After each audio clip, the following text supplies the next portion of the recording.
Brainwashed, Challenging the Myth of Black Inferiority by Tom Burrell. Chapter 3 Studs and Sluts. Why do we conform to black sexual stereotypes? A quote by Thomas Jefferson.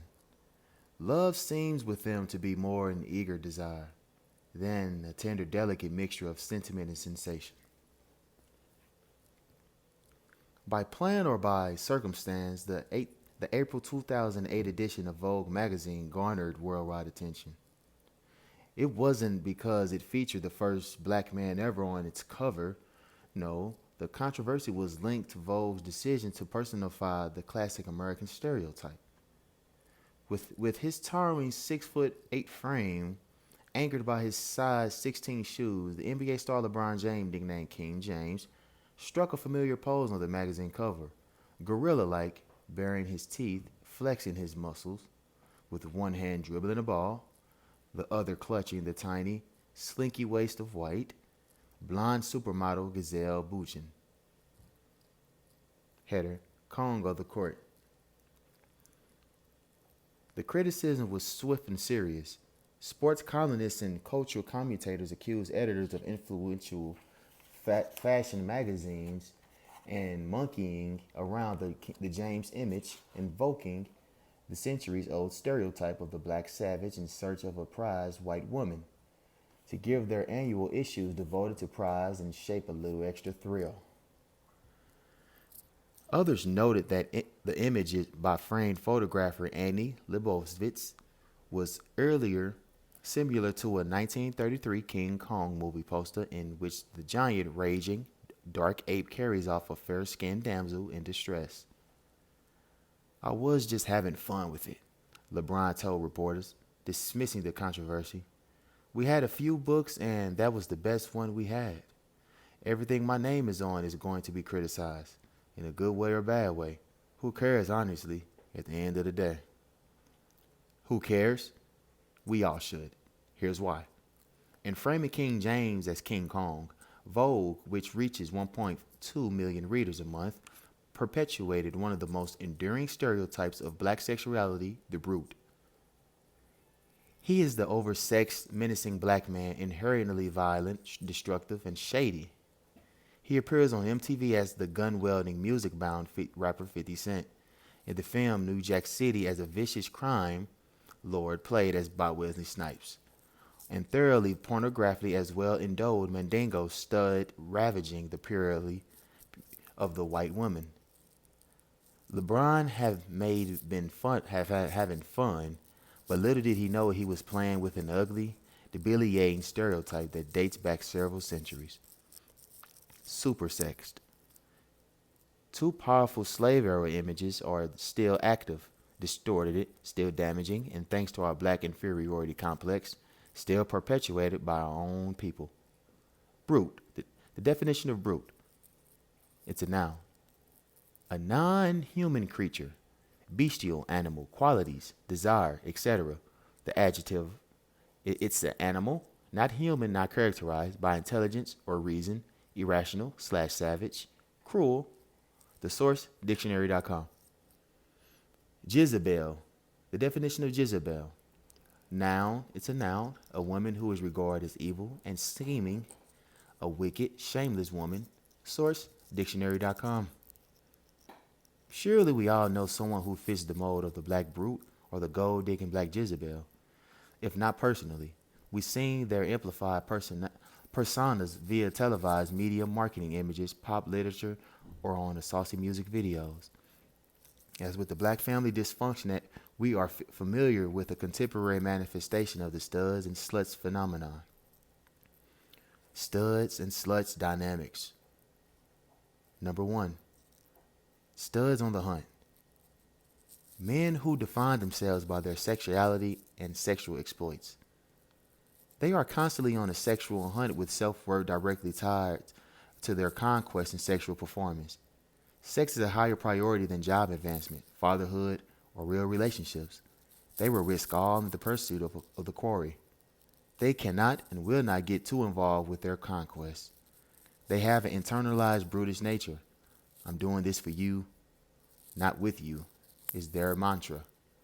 They animalize, dehumanize, and objectify women to reinforce the idea that they are unworthy of emotional commitment and long-term involvement. Number 2, gold-digging slut. Jezebel, like such objects, believe that to get anywhere in life, they have to be really good at it. Sex is their ticket, their moneymaker. Gold diggers allow themselves to be conquest in return for material gains, like dinners, jewelry, rent, or a starring role in a video. They are all conditioned to devalue sex. Their innate emotions and need for tenderness, compassion, and love are constantly repressed. They believe that they are unworthy of love and respect and avoid disappointment at all costs. Number 3, gotta do what you gotta do. Sex as mean as a sustenance, and immediate gratification. Sex without emotion. Defensive self-devaluation justify their sensation-driven life. Propaganda validates their action. Sexual behavior is legitimate and necessary to make it. They disassociate themselves from their bodies and possibility of legitimate means to holistic, authentic love.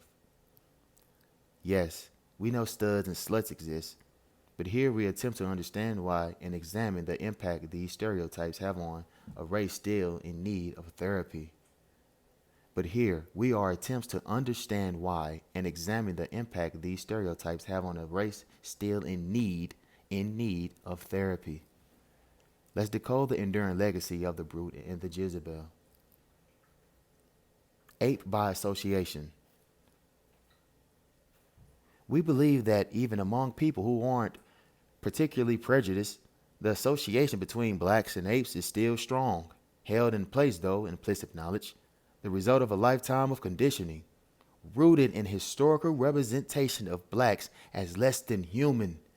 It was kind of a racial programming, a legacy even something as progressive as Obama's election cannot obliterate. Quote by Philip Aptima Goff and Jennifer Eberhardt, 2 social psychologists. The belief that blacks are sexual savages descended from fiction rooted in the first impression of Africans. Englishmen were introduced to chimpanzees and black Africans in West Africa at the same time and place. Startlingly human appears and the movements of chimpanzee arouse their imagination.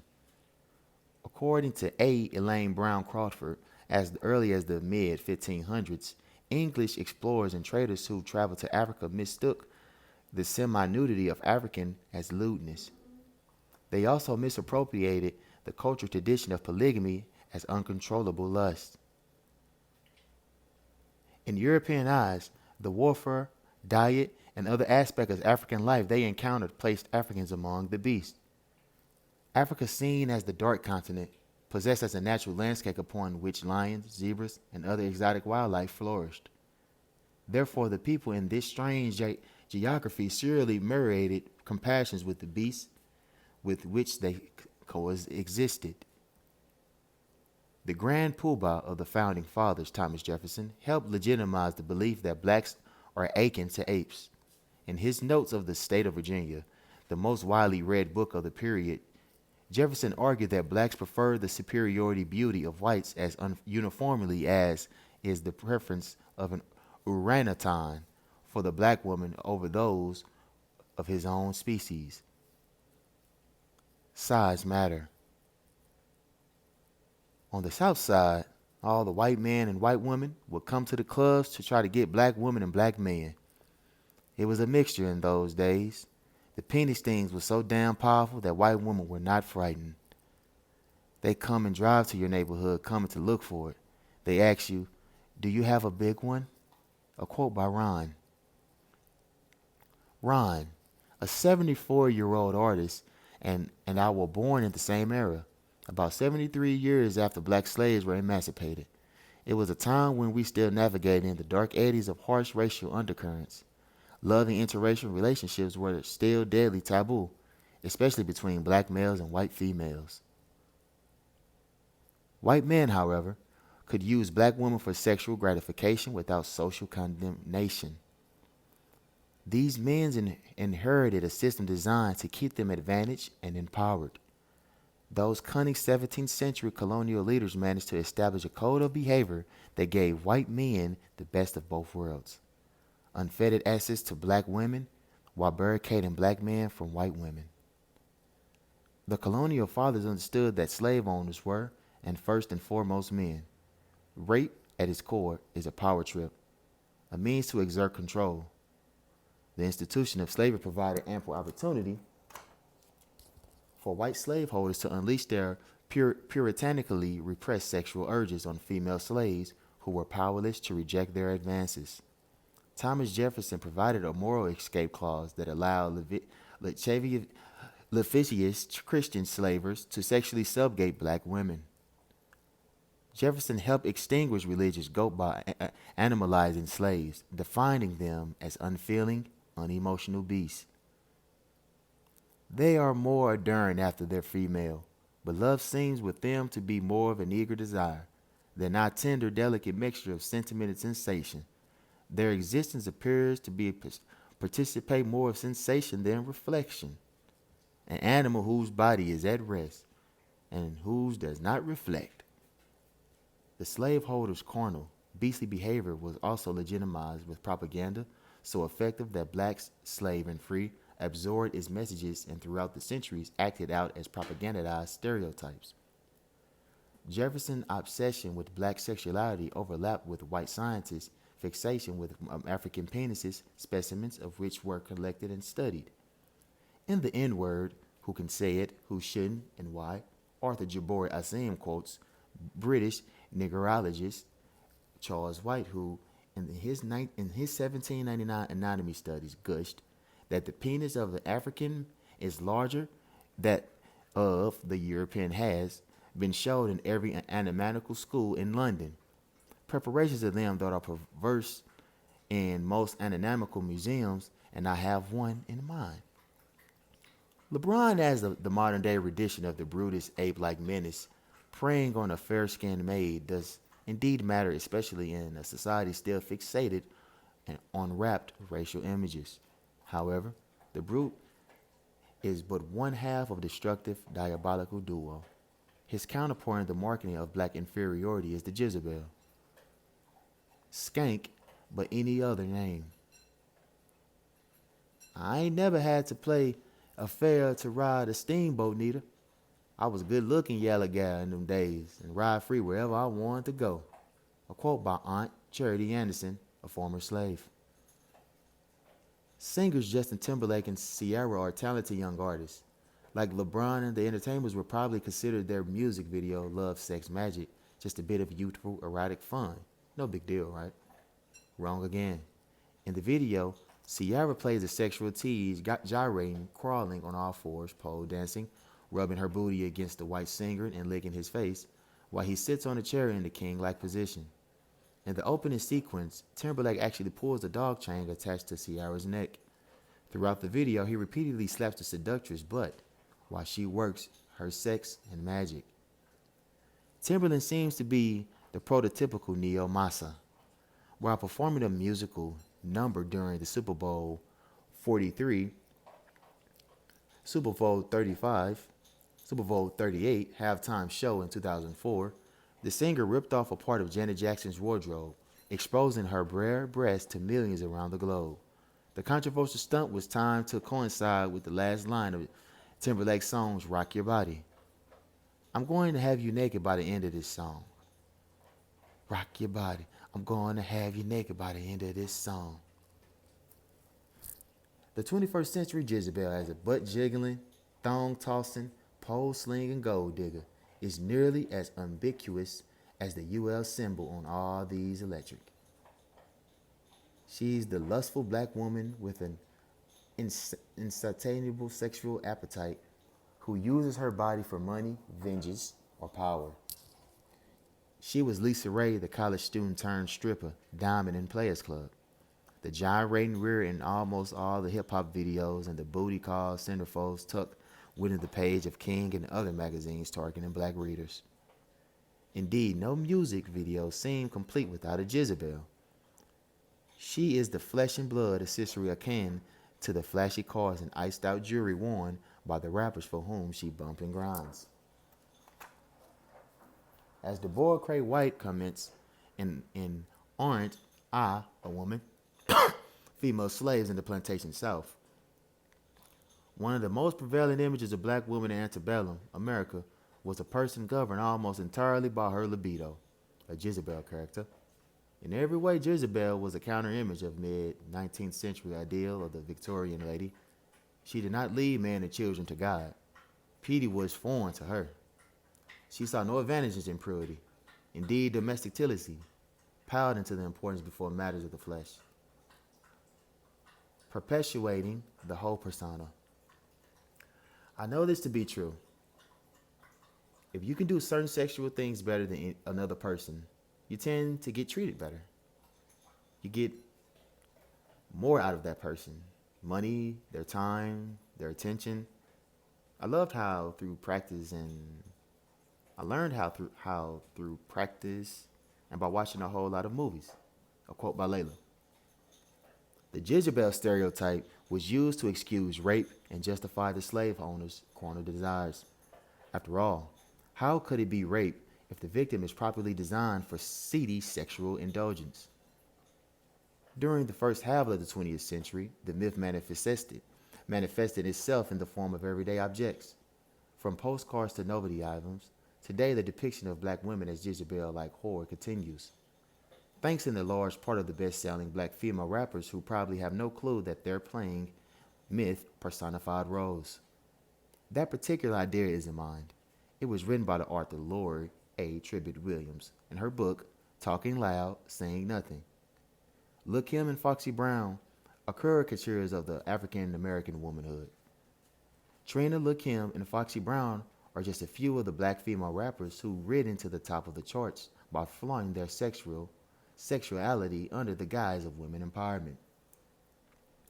Much of their music did nothing more than perpetuate the Jezebel mythology and reinforce the idea that black women are hypersexual, one-dimensional playthings for a whole new generation. WikiMusicGuide.com describes Trina in an admirable, defined tone. She turned the tables on the female-dominant genre. With hit singles No Panty and 69 Ways, Trina showed her real sexy and naughty personality, the website boasts. Allow me to decipher this colorful marketing lingo. Trina is just another rapping version of Jezebel. In case there's any doubt, here is a sample from 69 Ways. Open up my legs, put your head between them, till I buzz like lead from a heater. In a society that always considered black women as bitches and hoes, such validation should be considered treasonous. In a society that already considered black women as bitches and hoes, such validation should be considered treasonous. Together, the Jezebel and brute stereotypes reinforce the ageless idea that blacks are morally loose, cultural retarded, and sexually perverse. This is why we should not only care, but should care enough to change. The rap on rap. I like being looked at like a sexual object. I had no problem with it. To me, that meant they were looking at me as someone who could satisfy, who could deliver sexually. Sometimes that was all they wanted from me. Shoot, I was cool with that. A quote by James, who was 33 years old. Vogue was turned into a whipping post, and rightly so for its racially charged imagery, but the prime culprits for perpetuating these hypersexual images are heavily rotated music videos on networks like MTV and BET. The harmless fun crowd will also dismiss any damage caused by image of oversexed black video vixens by pointing to the sexuality explicit acts of white female artists like Britney Spears or Lady Gaga. What they fail to note is that these singers are not linked to a past of sexual servitude. For every Lady Gaga, there are a dozen of white female artists like Kobe Callant and Sheryl Crow who add balance that missing from the acts of black women female artists who conform to the sex sales maxim. Also, even if rappers use to cop out, well, whites do it too, there are no corollary, hardcore, Trina type examples of the white roster. Regrettably, It's a genre black female rappers control. Most importantly, lewd white images do not add to the mental brainwashing inflicted on young African Americans. Consider the data released in the Rap on Rap report issued in April 2008, the same month as the King Kong Vogue cover.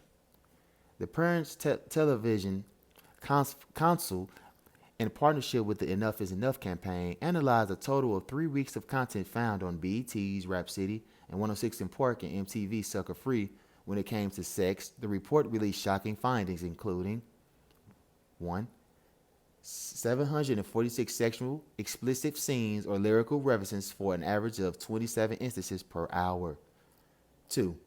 45% of adult content in the music videos was of sexual nature, followed by explicit languages, 29%, violence, 13%, drug uses and sales was 9%, and other illegal activity, 3%. Point 3. 103 vulgar slang references to sexual anatomy. Example, the term gushy used to refer to a woman lubricated vagina. In 1 week period in March 2008.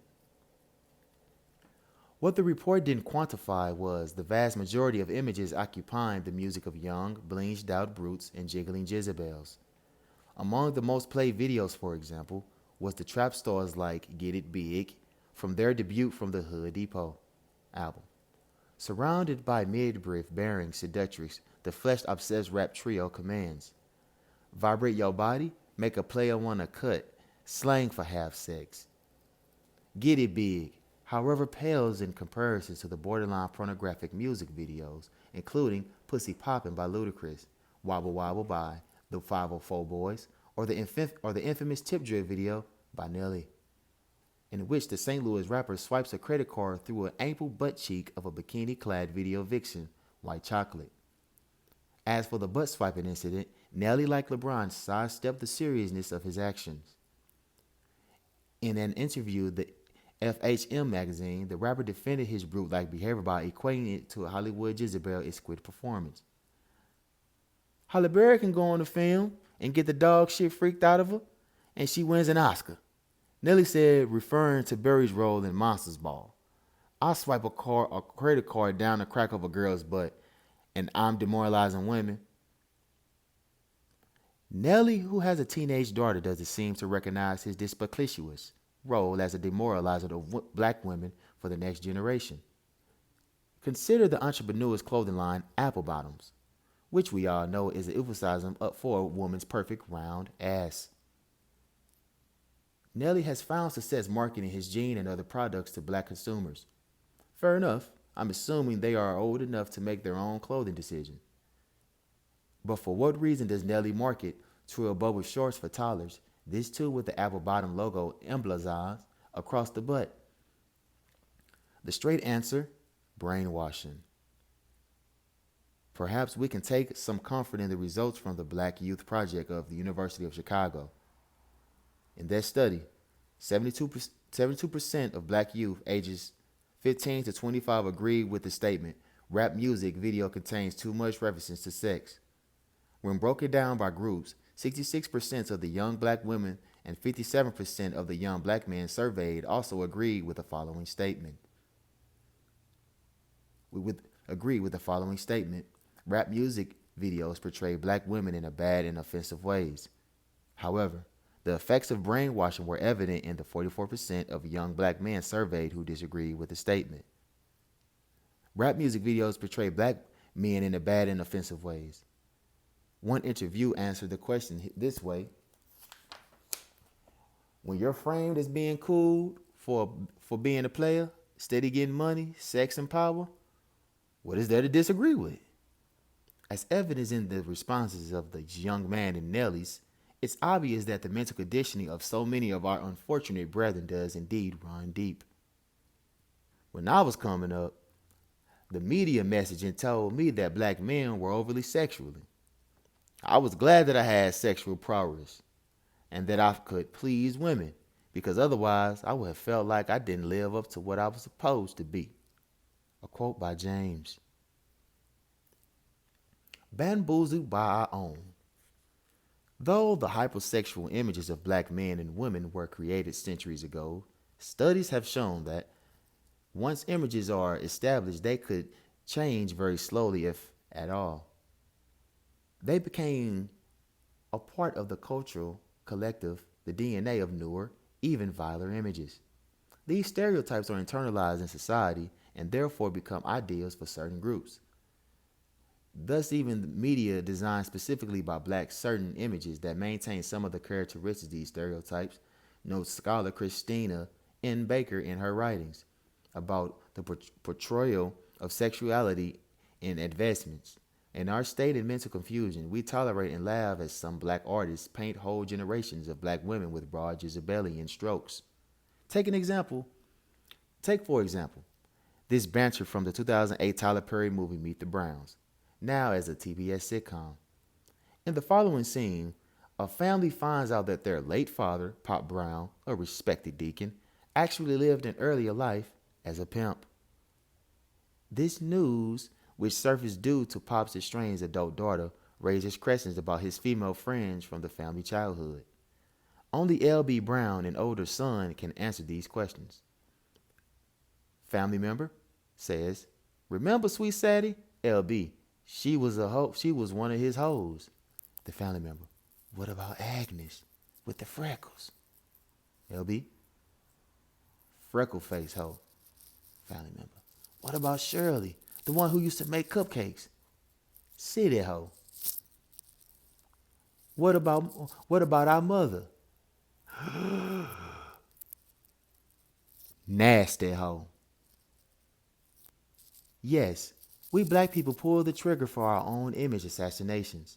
From movies and music videos created by black entertainers, producers, and directors to street-lit black authors that overemphasize erotic and violent street life.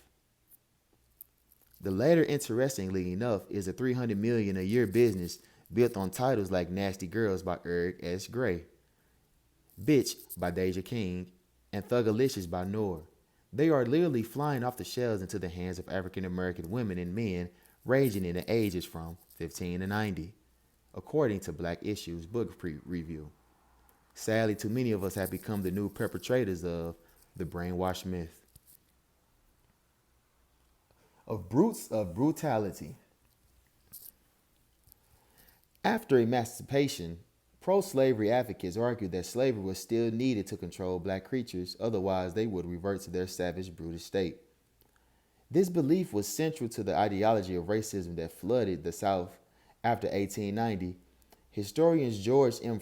Fredrickson wrote in The Black Images in the White Mind, whites had to contend that many Negroes were literally wild beasts, with uncontrollable sexual passions and criminal natures stamped by heredity. At the beginning of the 20th century, anti-black imagery in scientific journals, newspapers, and bestsellers novels heavily promoted the black rapist thesis. Fredrickson also wrote about Dr. Williams Lee Howard 1903 medical journal piece in which the scholars explain that the increase in sexual crimes by blacks have psychological basis. The larger size of the Negro penis, which lacked the sensitivity of terminal fibers which exist in the Caucasians for this, Howard reasons black men were prone to habitual fits of sexual madness and excess. Film historian Donald Bogle confirms that brute imagery persisted in pop culture most vividly in the late 1960s and 70s with the rise of blaxploitation films, movies that played on the needs of black audience for heroic figures. The era gave us most movies like Shaft, Superfly, Hammer, Trouble Man, with the black studly heroes who triumph with blazing guns or raging penises. The trend continues today with disappropriated media images of wild, undisciplined, irresponsible, and oversexed black thugs, pimps, seductrix, players, and playettes. Like prize pit bulls on a plantation, young, virile male slaves were trained to stud. While often forbidden to have normal relationships with the woman or child, the slave master rewarded the valuable buck for making babies, inhuman property that could be worked or sold for more profit. Fast forward 4 centuries and we see the effect in this phenomenon in a disproportionated media images of wild, undisciplined, irresponsible, and oversexed black thugs, pimps, seductrix players, and playettes. Through Hollywood movies and rap videos, we see black men with no meaningful relationships who still place unnatural value on their sex organs and their ability to stud the black Jezebel. Stay on the scene like a sex machine. During slavery, black men were encouraged to see themselves as licentious heathens, subhuman, simian sex machines, and natural born breeders with no emotional attachments. Today, our dilemma is an existential crisis that collectively we've been unable to resolve. How can a black male be a man in America? If we reflect honestly, we'll concede that our perpetual quest for the next conquest, the need for our instant sexual gratification stems from a deeper personal crisis that the compulsive need to scratch an itch that will not go away. When you are in a room with white men who think they are better than you, assume they have more money than you, certainly have more advantage than you, a black man can look at him and know, yeah, all that might be true, but I can fuck your woman, and I could take her from you. It is a weapon in male racial warfare. Our sexuality trumps you. A quote by James. Even today, the media manipulators, black and white, keep us fully duped, focusing on the head between our legs and discouraging us from using our thinking head. Shake your moneymaker.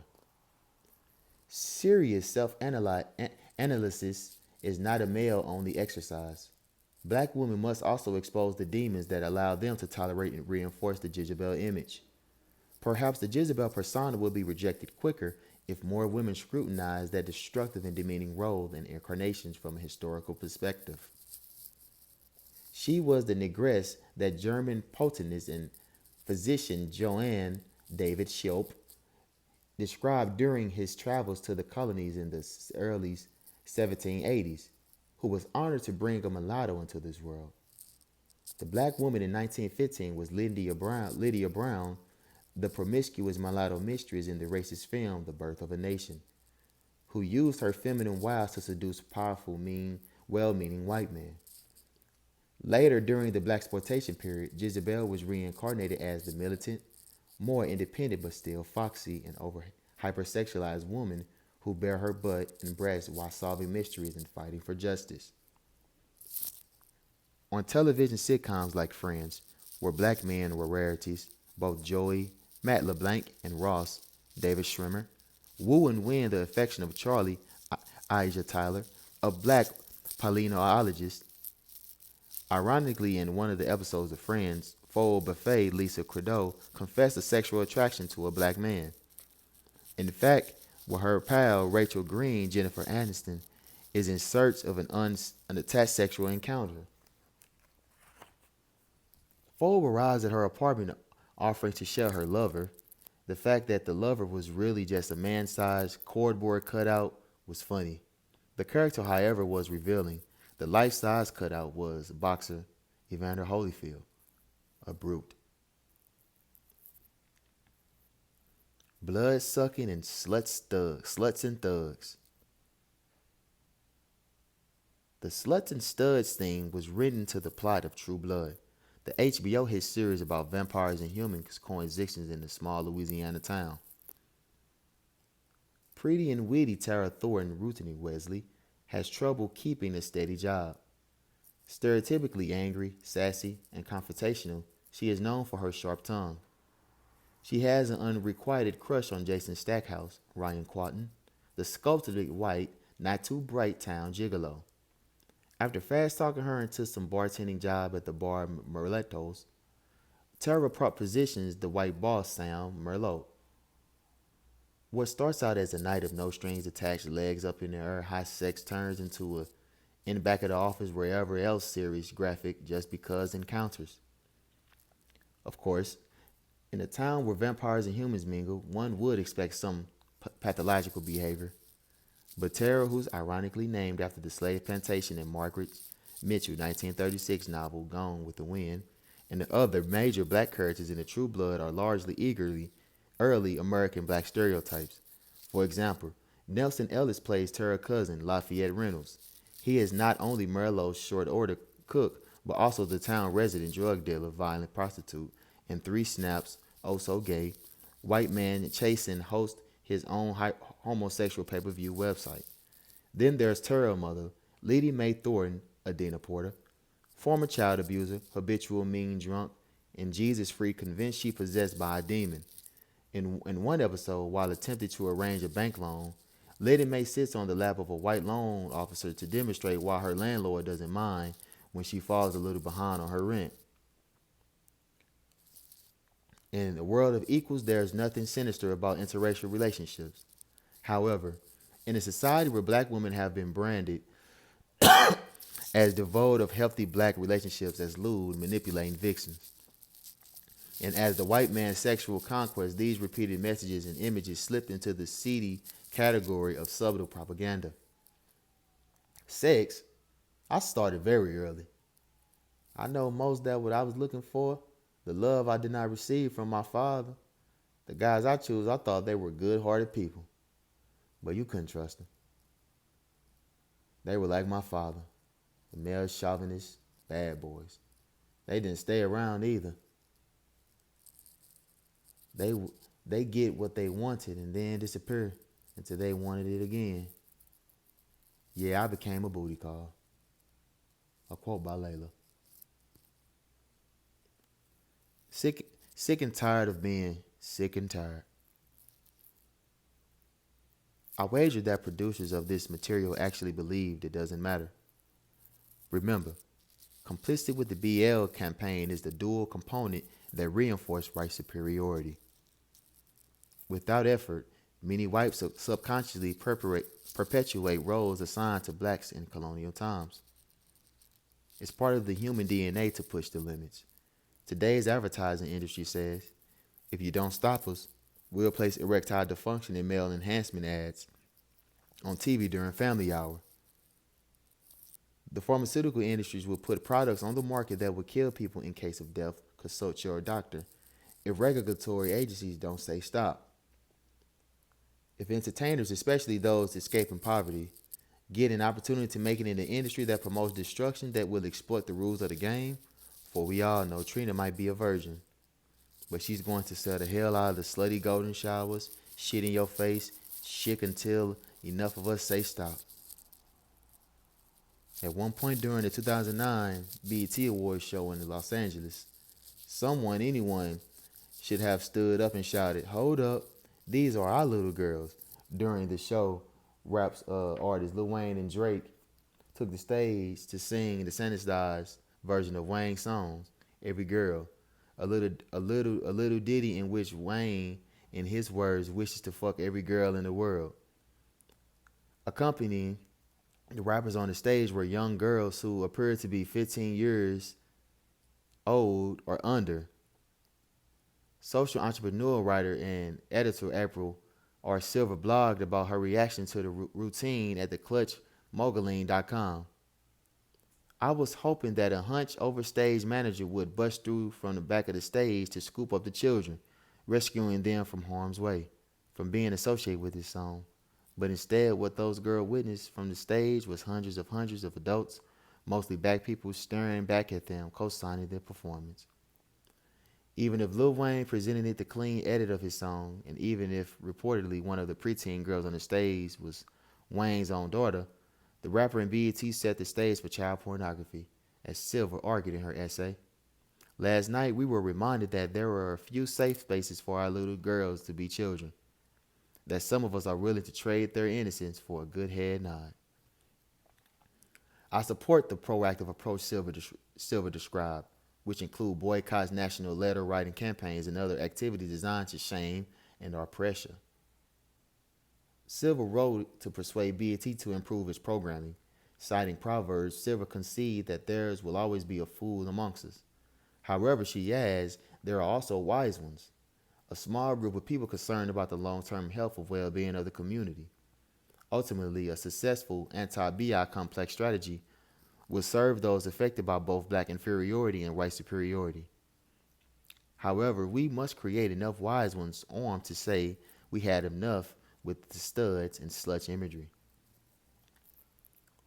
Tracking the shame. Unlike other ethnicities, blacks are told to get over the past. The same attached to our journey helped many of us attempt to comply with this directive. To succeed, we must arm ourselves by understanding ourselves and the poisonous roots of the studs and sluts predicament.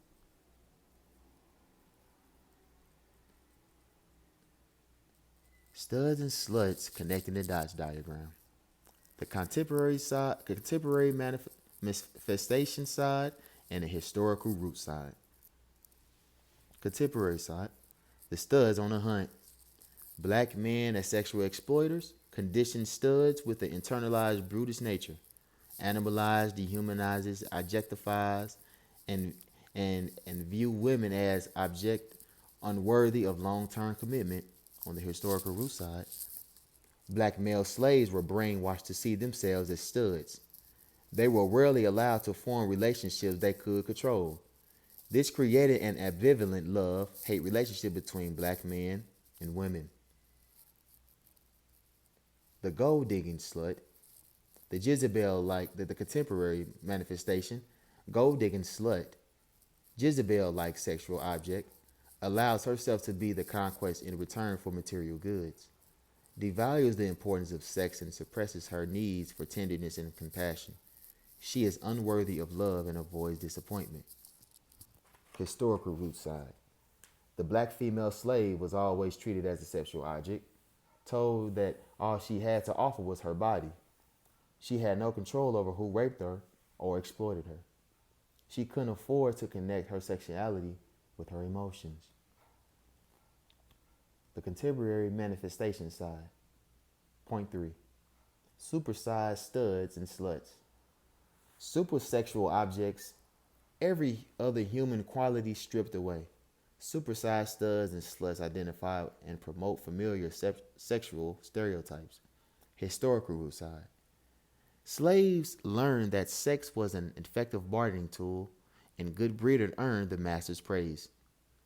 A black woman and her family were rewarded if she satisfied the master's carnal urges. Stripped of all her self-esteem, slaves clung to the one possession that always mystified, tantalized, and angered whites, their sexuality.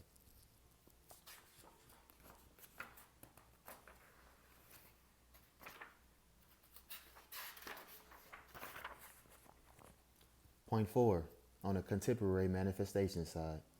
Gotta do what you gotta do. Black men and women justify the unjustifiable.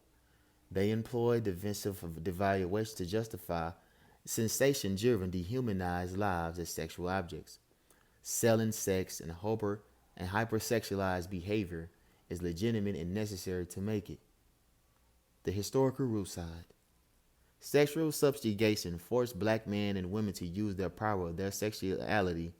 Many regarded it as a survival skill. Over time, psychological defenses were eradicated to block the depression and despair that often accompany such actions. The cost of our benefits. How can we honestly face our own mental distortions? A cost-benefit exercise is a good start. For example, let's look at the misogynistic lyrics and music videos put out by hip-hop artists Trina, Killer Mike from their songs Look Back at Me. I'ma make it rain on you. Here's a golden shower. Come a little closer. I wanna fuck your nose. The short-term benefits of it. Number 1. Get paid on board the hip-hop prosperity train. The brute and Jezebel images, lyrics, and product lines generate lots of money. Media producers, directors, actors, rappers, writers, dancers, and other gets paid handsomely. Number 2, instant gratification. Living the life of the brute of Jezebel provides a basic sense of short-term pleasure, temporary relief, be it sexual or financial.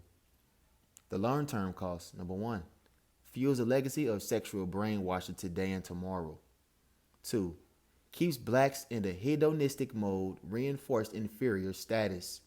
Number 3, distract us from other areas of personal, social, and economic development. Number 4, reinforces the brainwash like nothing else. armed and ready. African Americans have been conditioned to see themselves as powerless. Yet, if only a fraction of the 39 millions of us in the United States decide we want to stop media portrayals of studs and sluts, believe me, this part of the BI campaign would end quickly. It's a tall order, I know, but we can get there, especially with the proper tools. Studs and sluts positive propaganda cues. Am I more than my sex? We need to understand that there is more to who we are than our sexuality. We have minds, we have spirit, we have a need to be a holistic being. Lust is not the whole you. My actions will be governed by what's behind my eyes, not what's between my thighs. From hoe, from hoe to whole. Women have infinitely more to offer than just their bodies, more to offer to men, and more to offer to the world. From manhood to manhood, men need to understand that manhood is not gained by sex alone. Waking up. Real benefits can be realized when we unplug from conditional thinking and confront the burden of being defined solely by our sexuality. Although far too many of us have accepted the role of the myth maker, luckily there are also those who are determined to reverse this form of brainwashing. Some artists, media outlets, and community groups have started efforts to provoke widespread change by asserting healthy images of black sexuality or by simply demanding the programming executives to do a better job of presenting well-rounded black images. A movement known as Black Erotica argues that it is time for self-defining expression, one that portrays black sexuality as more beautiful than beastly.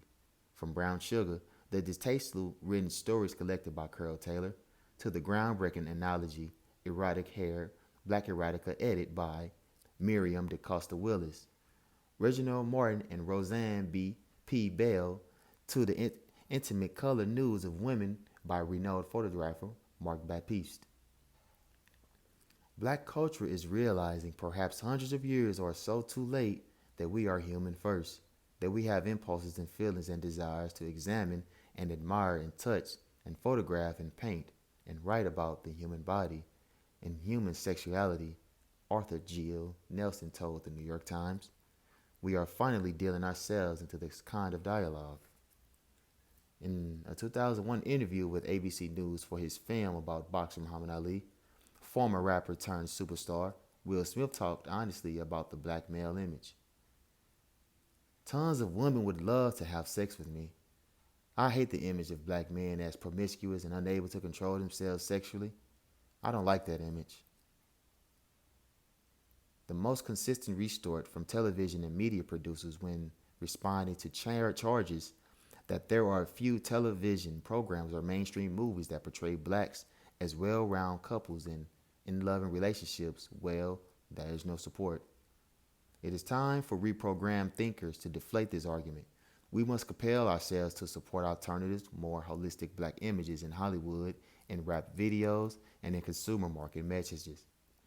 The brainwashing collaborators who served as the new myth makers are among us. What's need are more myth breakers to enact real change. The modern day engineers of the BL campaign, no matter what their color, must understand that myth breakers are on duty and that we are waking up. We are watching and we will take action.